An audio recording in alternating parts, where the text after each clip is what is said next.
This ancient order of clerics and monks seek to unite a world divided, steadfast in their faith and masters of the most fundamental building blocks of reality.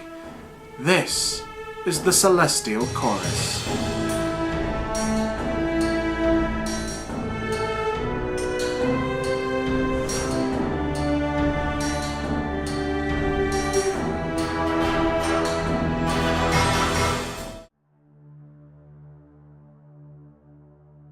The Celestial Chorus divides their history into 4 ages, so that's what we'll be doing during this video. The first age details what the choristers believe to be the beginning of time, most of which is detailed in an ancient composition known as the Hymn of the One. In the beginning, there was the void, and there was the One. The One was lonely, so she began to sing.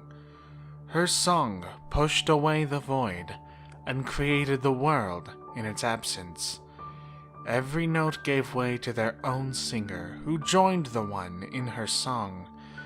Eventually, however, the song began to unravel, and in an event known as the Shattering, all the individual notes gave way to the earth we know today. The Second Age saw the first gathering of singers, mages who longed for the reunification of the One. In Egypt, the pharaoh Akhenaten attempted to replace the entire pantheon with the monotheistic religion of Aten, a sun god who was originally just an aspect of the god Ra. One of the priests of Aten, Mentuhotep, was allegedly granted a vision by the god, commanding him to seek out those who remembered the One and unite them in worship. He called out to those who remembered the first song, although they all came from very different religions. Christianity, Hinduism, Zoroastrianism, and all others answered Mentuhotep's call.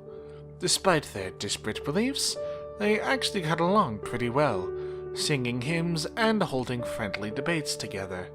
Unfortunately for the singers, Akhenaten didn't like people worshipping gods other than Aten, and kicked the congregation of singers out of Europe. However, the singers would have the last laugh in this situation, as they roused Thebes, a city that was already pretty upset at Akhenaten for discarding their entire pantheon, to overthrow the pharaoh. Thebes was the stronghold of the singers for centuries, as their faith and influence continued to spread throughout the world, until the rise of the Roman Empire. Rome had a huge influence on the burgeoning singers.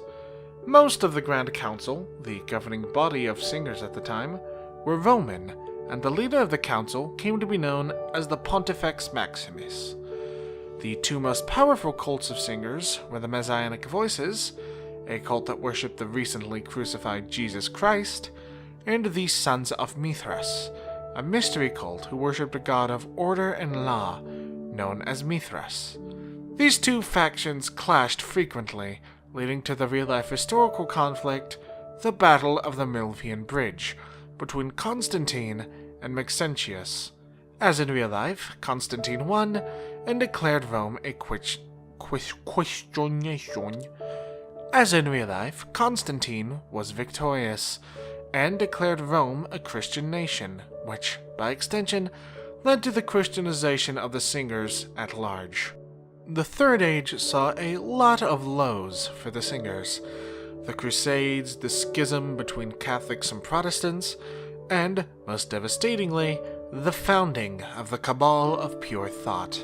You might have heard me mention the Cabal in previous videos as members of the early Technocratic Union, but they actually have their roots in the singers. The Cabal were unhappy with the fact that the course was as diverse and open to new things as it was, believing that a single unified dogma would make the singers more powerful. The utter failure of the Fourth Crusade led to the Cabal being ousted from the singers, which would ultimately come back to bite them, as the Cabal found their place among the newly formed technocracy. Which brings us to the 4th and final age. The singers, who had previously been at war with the pagan Verbena and the secular Order of Hermes, decided that the technocracy was the bigger threat to their existence. Led by the monk Valoran, someone I've mentioned in a ton of previous videos, the singers united with their former foes, along with a number of other traditions, and, you guessed it, formed the Council of 9 Mystic Traditions. At this point, the singers began to go by the name Qua Celeste, translating in English as the Celestial Chorus. It was around this time, unfortunately, that the chorus began to lose their influence, largely due to the secularism that the technocracy espoused during the Renaissance. Ironically, their message of unity and respecting others' beliefs have made it harder to gather new members, since religions of the time weren't too big on the whole acceptance thing. Nowadays, the chorus is one of the weaker traditions in the council, left in the dirt by modern society.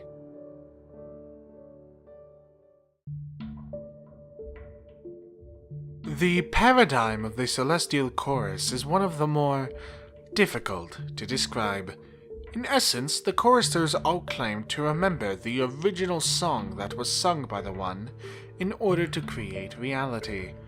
Everyone is directly descended from the One, and every one contains a bit of her essence. By tapping into that divine power, a singer may call to the One and ask for her aid, much like a cleric or paladin from Dungeons & Dragons. Similar to the Muslim Magi of the Alibatin, the chorus longs for unity, for all the individuals and notes of the One's original song to unite in harmony once again. Choristers are not only expected to strive for ascension themselves, but they must also guide others to ascension. Aiding another in finding their place in the song, especially at the expense of one's own ascension, is a noble and virtuous act in the eyes of the One, and the noble and virtuous are always rewarded.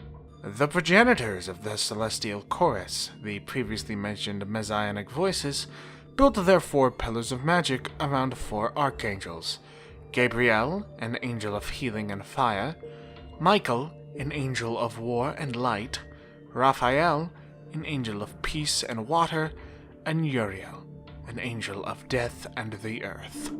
As the name would suggest, singing plays a large part in the rituals of the chorus, as does prayer. Entire rituals have been written as hymns, meant to be performed by an entire congregation of choristers. They also frequently use prayer in rituals, though it's considered offensive to the One to only pray when you need her to smite foes. Chorister prayers are apparently a lot more conversational than the average prayer in the real world, as getting to know the nature of the One brings a mage closer to their own divinity.